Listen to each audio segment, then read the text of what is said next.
If you're dreaming of a home with mature trees, not at all cookie cutter, in an amazing location, then these underrated Central Omaha neighborhoods might be your perfect match.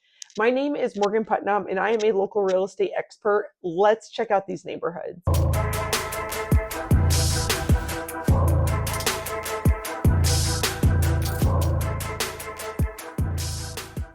Thank you so much for stopping by the Omaha Insider YouTube channel. Please take a moment to subscribe and like this video so you're always the first to know what's going on in Omaha, and I will always be sure to give you the inside scoop. When people think about living in Omaha, they oftentimes think way out west, like in Elkhorn, or they might think of the Midtown classics, which I absolutely love, and those are amazing neighborhoods. I've done a bunch of different videos about them, so be sure to check them out.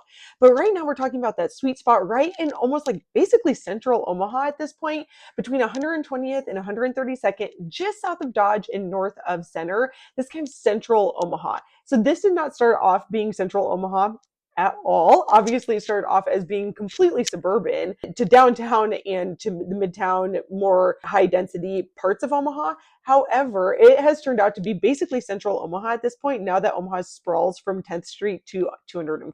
These areas were developed from the late 60s up into about the early 80s. And so you have these amazing homes that with a bunch of 70s flair. Some of these homes have been thoughtfully remodeled and are totally updated, and some of them are still single owner homes that are untouched time capsules. In these neighborhoods, you are close to basically all that Omaha has to offer. It's a 15 to 20-minute drive to get downtown and about a 20-minute drive to get to the airport. And then it's 10 to 15 minutes to get out to Village Point in West Omaha. You're close to grocery stores, you're close to Costco, you're close to the JCC. There's just so much to love about these neighborhoods. I haven't even mentioned that the tax levy is only about right around that 2% to maybe 2.1 in some specific neighborhoods. That is lower than a lot of different places in Omaha. So what does that mean with a lower tax levy? That just means that your money's going to go a little bit further. These neighborhoods offer a lot of a similar vibe to West Side, but your price per square foot is a little bit lower. So your money's going to go farther, you're going to get a slightly bigger house, and your tax levy is going to be lower. So just across the board, a savings. The first neighborhood we're going to talk about is West Fair Acres, which is reminiscent of Fair Acres, which is right in Midtown, really close to Memorial Park.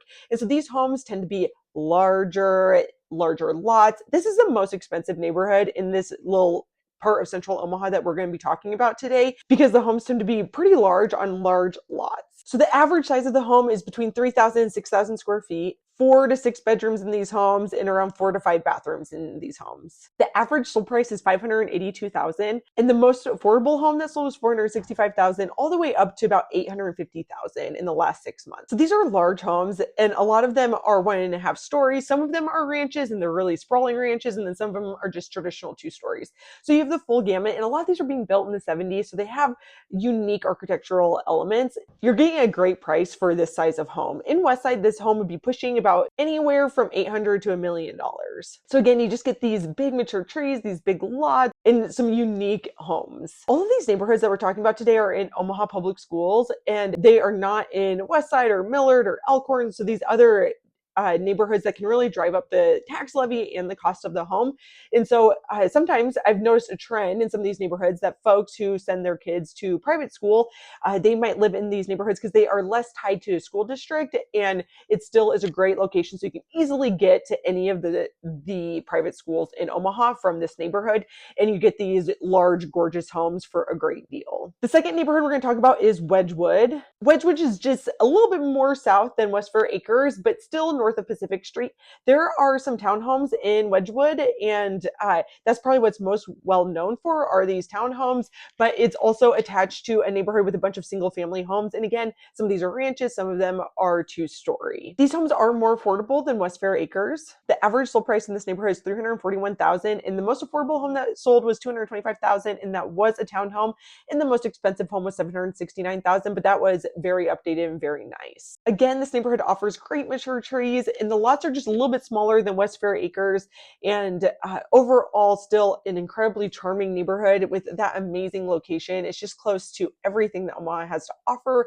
It's really easy to hop on Dodge, and it's also really close to 680, so you can get on the interstate quickly. The next neighborhood I want to talk about is the Silverwood Townhomes. This is in Spyglass Hill, and these Silverwood Townhomes were built in the 70s and were definitely a luxury townhome offering at the time. The majority of them are ranches, and they're usually attached, but they have a lot of 70s flair. So they have big vaulted ceilings and overall large primary bedrooms and bathrooms. They were very luxurious and still are. They're very nice. A lot of these people take a great pride in ownership of their townhomes. This townhome community is a gated community and is honestly just lovely. It feels kind of like you're in almost Colorado in this neighborhood. There is a neighborhood pool, which is a great amenity to have. In the last 6 months, these have sold from anywhere from 415,000 up to 600,000. So, and honestly, that is pretty average for these townhomes.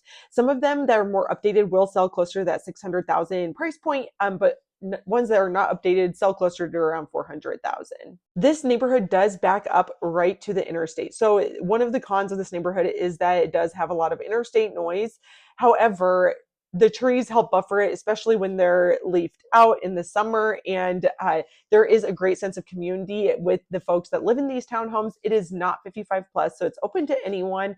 And it's really just a tight knit community of people that really care about their townhomes and are willing to make the investment to make these last the test of time. The last neighborhood I'm going to talk about is Skylark Heights. This is just south of Pacific Street in between 114th and 120th Street. This is the neighborhood I would put it right in between West Fair Acres and Wedgewood as far as expense and kind of what you can expect. A lot of these homes in this neighborhood happen to be ranches, is definitely what this developer was wanting to build at the time, because they tend to be sprawling, larger ranches in the middle, and then along the edges are a little bit smaller, more modest ranches. The average sold price is $475,000 in the last 6 months, and the most affordable one that sold was $375,000. The most expensive is $540,000. And again, similar to some of these other neighborhoods, it's the same thing. Some of these homes will be completely updated, and some of the homes will be time capsules, untouched, single owners. These homes are a little bit smaller. They range from 2,700 square feet to 3,200 square feet,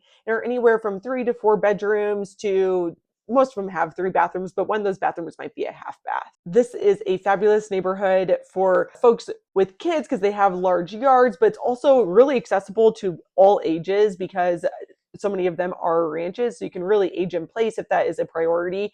And there are large mature trees, and overall, these neighborhoods are just so well maintained.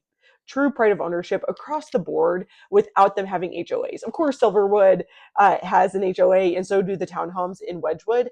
But other than that, these neighborhoods, the single family homes, do not have HOAs, but it almost feels like there is an HOA because of how pristine all of the homes and the yards are in these neighborhoods. That is my quick tour of these Central Omaha neighborhoods that just appeal to folks who are looking for that home with mature trees and do not want a cookie cutter home, but still want to be in Central Omaha, but don't necessarily want to be paying the taxes and the prices that Westside has. So if you are curious about these neighborhoods, or if you have any thoughts or opinions on this, I would love to hear what your thoughts are on these neighborhoods or any other neighborhoods you think I should do a tour of.